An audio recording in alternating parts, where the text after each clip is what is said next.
Hello everyone, this is Shannon for Waffle Flower Crafts. In today's video, we are going to create some colorful galaxy backgrounds with watercolors and Waffle Flower's water media mat.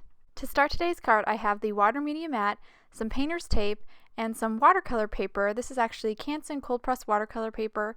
It's larger than an A2 panel. It's actually 5 1/4 by 6, and I have the mat on top of a surface that can handle heat.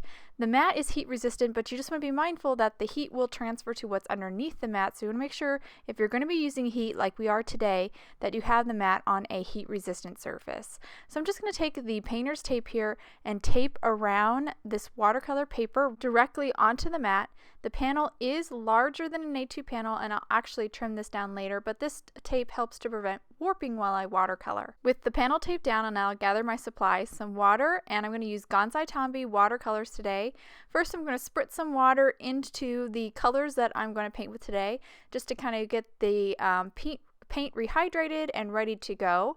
This galaxy background is actually going to be a wet on wet technique, so I'm actually going to spritz the entire surface of the panel with some water, making sure I've got almost as even as possible kind of pool of water over the surface. I'm going to start with my lightest color, which is yellow. The Untitled colors that I'm using are on screen so you can follow along, and I'm just really loosely painting some splotches of yellow. Then I'll move on to an orange. This orange is really dark, almost red-like, and then a pink. And you can see here I'm just plopping that color on and just getting it down onto the paper, keeping it concentrated sort of in the center. I'm not going quite out to the edges.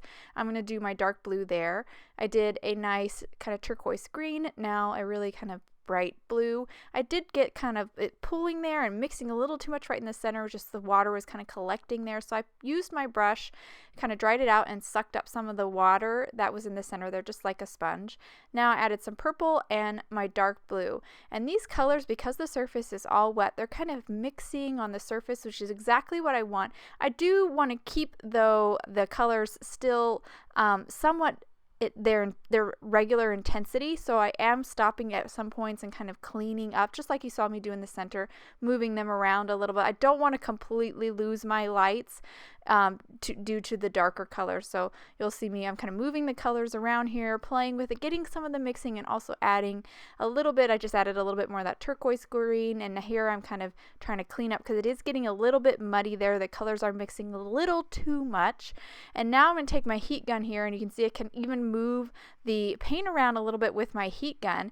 And again, the mat is heat resistant, so this is not going to hurt the mat whatsoever. I just made sure that the mat was on a heat resistant surface before I started. So I dried a bit and I decided that I needed some more blue, so I'm coming back in with my dark blue and adding it a little bit, trying to blend it in a little bit with what I previously painted. I try to avoid this if I can, but I did feel like it was necessary to add a little bit more of that blue. So now I'm heat setting or drying everything. You, of course, could just let this dry, but I am a very impatient painter. So now I'm going to take some white here.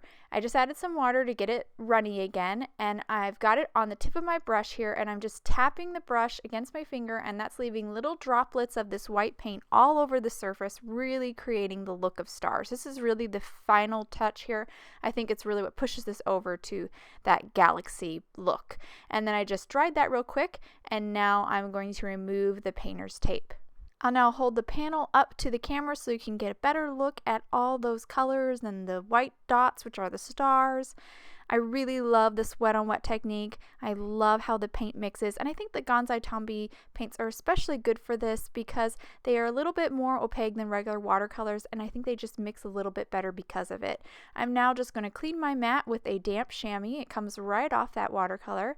I also went ahead and trimmed this panel down now to an A2 panel, so it's now 4 1/4 by 5 1/2.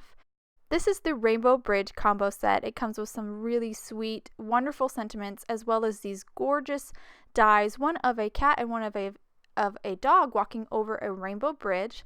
I'm going to use the dog today, just die cut it out of 110-pound white cardstock. I love the thin lines on the rainbow of this die.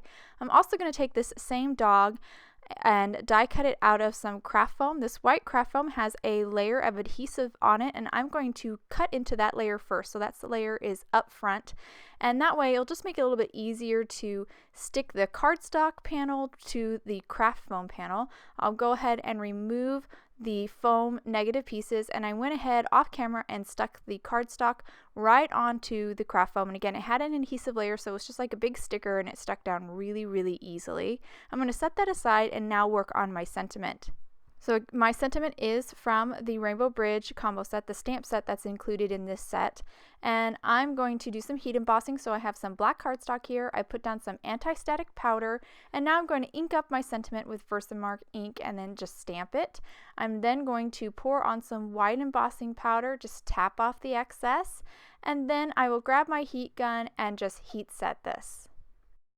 I went ahead and trimmed our sentiment down to create a strip off camera, and I now have everything ready to assemble this card. The first thing I'm going to do is add some liquid glue to the back side of our watercolor panel, kind of add it all over here, and then I will stick it down onto an A2 top folding card base made from 110-pound white cardstock, kind of hold that panel down in place just till that glue sets a little bit.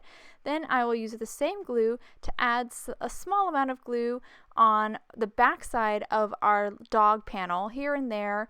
Not worrying about getting it everywhere, just a little enough to get it to stick down, because I don't want it kind of squirting out from behind those really thin lines of that rainbow, and just center that and stick it down. And for our sentiment, I'm just going to again use some liquid glue. I'm going to place it right at the very bottom of that dog panel and then center it and stick it down, and that will complete the card.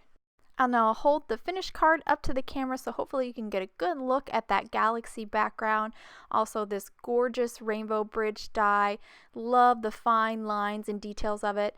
And I love that the Rainbow Bridge combo set not only comes with the dog but also the cat die as well. As you see here, I made this card again, but this time using the cat die instead. And I love the sentiments that are included in this set. The Rainbow Bridge stamp set has some really wonderful, heartfelt, touching sentiments, perfect for if your friend loses their furry friend. I hope you guys enjoyed today's cards and video. If you want any more information on the products I use, please visit Waffle Flower, and you can follow us on YouTube, Instagram, and Facebook for more creative ideas. Thanks for watching and have a wonderful day.